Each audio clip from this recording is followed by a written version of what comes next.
നമസ്കാരം. ചെറുവാടി സ്കൂൾ ന്യൂസിലേക്ക് ഏവർക്കും സ്വാഗതം. ഞാൻ ഫാത്തിമ ഷഫീൻ. ഇന്നത്തെ പ്രധാന വാർത്തകൾ. മട്ടുപ്പാവിൽ ജൈവകൃഷി നടത്തി കുട്ടികൾ, വിഷ്വൽ ട്രാവലോഗ് അവതരിപ്പിച്ച് വിദ്യാർത്ഥികൾ. വാർത്തകൾ വിശദമായി.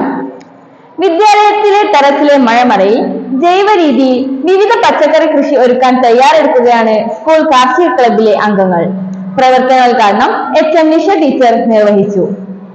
പഠന പ്രവർത്തനത്തിന്റെ ഭാഗമായി വിദ്യാർത്ഥികൾ വിഷ്വൽ ട്രാവലോഗ് അവതരിപ്പിച്ചു. SK പൊറ്റക്കാടിന്റെ ശാന്തിനികേതനം എന്ന പാഠത്തിന്റെ പ്രവർത്തനമായിട്ടാണ് തങ്ങളുടെ പ്രിയപ്പെട്ട നാടിന്റെ ഭംഗികൾ ഒപ്പിയെടുത്ത വീഡിയോകൾ ഉപയോഗിച്ച് വിദ്യാർത്ഥികൾ വിഷ്വൽ ട്രാവലോഗ് അവതരിപ്പിച്ചത്. ഇതിന്റെ സ്വിച്ച് ഓൺ കർമ്മം HM നിഷ ടീച്ചർ നിർവഹിച്ചു. എല്ലാവിധ ആശംസയും ഇനിയും ഒരുപാട് ഇന്നത്തെ പ്രോഗ്രാംസൊക്കെ വരുന്നതിനുമാണ് ആശംസിച്ചുകൊണ്ട്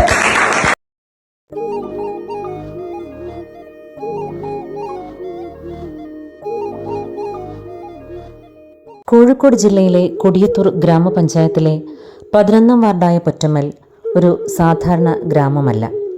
പ്രകൃതി സൗന്ദര്യവും സാമൂഹിക വൈവിധ്യവും ഒത്തുചേരുന്ന ഒരു കൊച്ചു ലോകമാണത്. ഹായ്, ഞാൻ Sheza Fathima Koottakkadavath. Cheruvadi government higher secondary സ്കൂളിലെ 9ാം ക്ലാസ്സിൽ പഠിക്കുന്നു. എൻ്റെ വീടും പരിസരവും പരിചയപ്പെടുത്താനാണ് ഇന്ന് ഞാൻ നിങ്ങൾക്ക് മുന്നിൽ വന്നിട്ടുള്ളത്. എല്ലാവർക്കും ഈ വീഡിയോയിലേക്ക് സ്വാഗതം.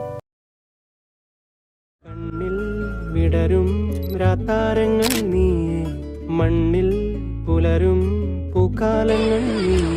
ഇതാണ് ഞങ്ങളുടെ ഗ്രാമം. പേര് മുതുപ്പറമ്പ്. പഴമക്കാർ കയനിക്കര എന്ന് വിളിച്ചിരുന്ന ഞങ്ങളുടെ ഗ്രാമത്തിന് ഒരുപാട് കഥകൾ പറയാനുണ്ട്.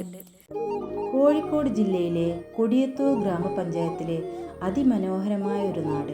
അതാണ് കഴുത്തിട്ടിപ്പുറായ എന്ന് ഞങ്ങൾ വിളിക്കുന്ന വെസ്റ്റ് കൊടിയത്തൂർ ഗ്രാമം. ഇതോടെ വാർത്തകൾ അവസാനിച്ചു. നന്ദി, നമസ്കാരം.